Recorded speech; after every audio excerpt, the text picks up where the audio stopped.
അതായത് സ്വാഭാവികമായിട്ടും വേടൻ എന്ന് പറയുന്ന വ്യക്തി എല്ലാ ചർച്ചകളിലും ഇപ്പം വേടനാണ്. വേടൻ ആരാധകർ കൂടിയോ? വേടൻ ആരാധകർ കൂടിയോ എന്ന് ചോദിച്ചാൽ കോൺട്രവേഴ്സിയിലൂടെയാണ് പുള്ളി ഇപ്പോൾ ആരാധകരുണ്ടാക്കുന്നതെന്ന് എനിക്ക് തോന്നുന്നു. കാരണം നല്ല പാട്ടുകൾ ഞാൻ അതിനോട് അംഗീകരിക്കുന്നില്ല. ഈ കോൺട്രവേഴ്സി ഉണ്ടാകുന്നതിന് മുമ്പേ വേടൻ ആരാധകരുണ്ട്, വേടന്റെ പാട്ടുകൾക്ക് കാഴ്ചക്കാരുണ്ട്, പ്രേക്ഷകരുണ്ട്. ഇത്ര ഇല്ലെന്നാണ് എനിക്ക് തോന്നിയിരിക്കുന്നത്. ഇത്രയും ഹൈപ്പ് പുള്ളിയുടെ പാട്ടുകൾ 100% ആ കഞ്ചാവ് കേസ് വന്നതിന് ശേഷമാണ് ഇത്ര ഹൈപ്പ് ഉണ്ടായത് എന്നോട് ഞാൻ യോജിക്കുന്നു. അതെ, പുള്ളി നല്ല കലാകാരൻ. വേടൻ അംഗീകരിക്കുന്നുണ്ടോ? വേടന്റെ പാട്ടുകൾ ഇഷ്ടമാണ്. ചില പാട്ടുകൾ, മിക്ക പാട്ടുകളും അദ്ദേഹം ഈ ഭൂമിയെ കുറിച്ച് എഴുതുന്നതും കടലമ്മ കരഞ്ഞല്ലേ പെറ്റത്, ആ പാട്ടൊക്കെ അതൊക്കെ കൊള്ളാം. കാണാമെന്ന് പറയുന്നത് ജസ്റ്റ് ആദ്യത്തെ 2-3 വരികൾ കാണാറുണ്ട്. പിന്നെ നമുക്ക് ചില മോട്ടിവേഷണൽ സോങ്സ് ഒക്കെ ഉണ്ടല്ലോ, നമ്മളിങ്ങനെ ഡൗൺ ആയിട്ട് കിടക്കുമ്പോൾ ഇങ്ങനെ ആ ഒരു റാപ്പ് സംഗീതം നമ്മളുടെ സിരകളിൽ. അപ്പൊ അദ്ദേഹത്തിന്റെ പ്രത്യേക ഈ റാപ്പ് സംഗീതം, അത് സിരകളെ ത്രസിപ്പിക്കുന്ന പാട്ട് അദ്ദേഹത്തിന്റെ കയ്യിലുണ്ട്. അത് വളരെ നല്ല കാര്യം തന്നെയാണ്. പിന്നെ മൈക്കിൾ ജാക്സണുമായിട്ട് കമ്പയർ ചെയ്തുകൊണ്ട് അപ്പൊ നമുക്കൊരു ചെറിയ മൈക്കിൾ ജാക്സൺ ഒക്കെയാണെന്ന് നമുക്ക് തോന്നും.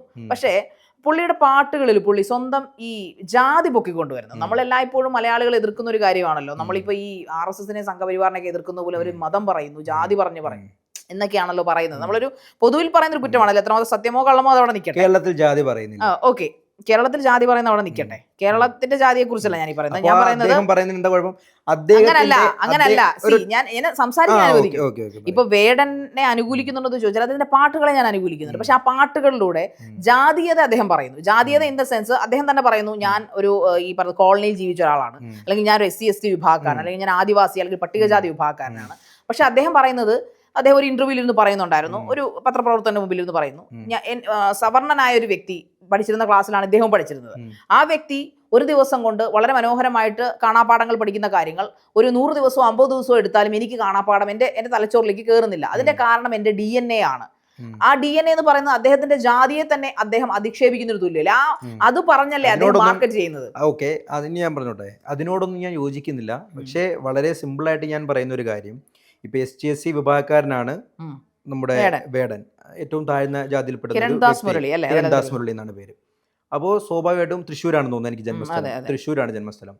അപ്പോൾ അവിടെ ജനിച്ച് വളരെ താഴ്ന്ന ഒരു അവസ്ഥയിൽ നിന്നും വളർന്നു വന്ന് ഇന്നിപ്പോൾ കാണുന്ന നമുക്ക് തന്നെ അറിയാം, കേരളത്തിൽ ഇത്രത്തോളം ആരാധകരുള്ള ഒരു യുവഗായകൻ വേറെ ഉണ്ടെന്ന് എനിക്ക് തോന്നുന്നില്ല. ദപ്സി ഒരു സമയത്ത് ഉണ്ടായിരുന്നെങ്കിൽ പോലും ദപ്സിയുടെയൊക്കെ ഇപ്പം ഒരുപാട് വേടനെ വെച്ച് നോക്കുമ്പോൾ ദപ്സിയുടെ തട്ട് ഒരുപാട് താഴ്ന്നു തന്നെയാണ് ഇപ്പൊ ഇരിക്കുന്നതാണ്.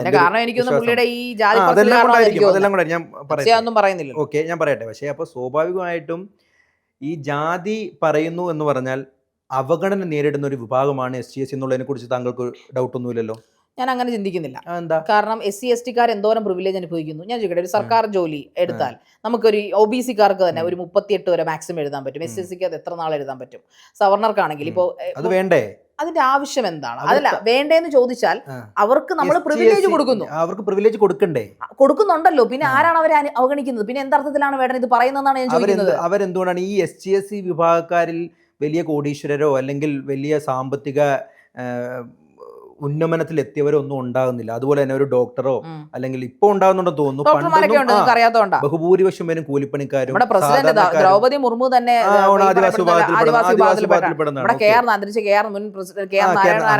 അങ്ങനെ വിരലിൽ എണ്ണാവുന്ന 1-2 പേരുണ്ടെന്ന് വെച്ച് ഇപ്പൊ പറഞ്ഞ ഞാൻ സമയത്ത് ഈഴവരുടെ അവസ്ഥ എന്തായിരുന്നു? ഇന്നിപ്പോ ഈഴവരെ ആരായി മാറി? ഇരുവല്ല എന്തോരം കോടീശ്വരന്മാരുണ്ട്, എന്തോരം അബ്കാരികളുണ്ട്, അത് തന്നെ. അതായത് മദ്യം വിൽക്കരുതെന്ന് പറഞ്ഞ ശ്രീനാരായണ ഗുരുവിനെ മറ്റേ പ്രതിഷ്ഠിച്ച് വെച്ചുകൊണ്ട് തന്നെ മദ്യം അദ്ദേഹത്തിന് മുമ്പിൽ വെച്ച് വിൽപ്പന നടത്തുന്ന ആളാണ്. ഈ അദ്ദേഹത്തിനോടൊന്നും നമ്മൾ യോജിക്കുന്നില്ല. പക്ഷെ അന്ന് ഉന്നമനത്തില, അന്ന് മറ്റേ എന്താ പറയുക, കോരന് കുമ്പിളിൽ കഞ്ഞിയിൽ എന്ന് പറഞ്ഞ കോരനായിട്ട് നടന്നിരുന്ന ഈ പറയുന്ന ഈഴവര് ഇന്ന് ആരായി? ഇന്ന് എത്രയോ സമൂഹത്തിന്റെ ഉന്നതലങ്ങൾ അവർ ജീവിക്കുന്നു. അതുപോലെ തന്നെ SC/ST കയറി വരും. ആ പ്രിവിലേജ് ഉപയോഗിച്ച് അതിനാണ് അവർക്ക് പ്രിവിലേജുകൾ കൊടുത്തിരിക്കുന്നത്. ആ പ്രിവിലേജുകൾ അവർ അർഹിക്കുന്നവരാണല്ലോ. അതിനകത്ത് ഡൗട്ട് ഒന്നുമില്ലല്ലോ. ആർക്കാണ് ഡൗട്ട്? വേടനല്ലേ ഡൗട്ട്? എനിക്ക് ഡൗട്ടില്ല. പക്ഷെ അവര് രാഷ്ട്രത്തിന് ഡൗട്ടില്ല.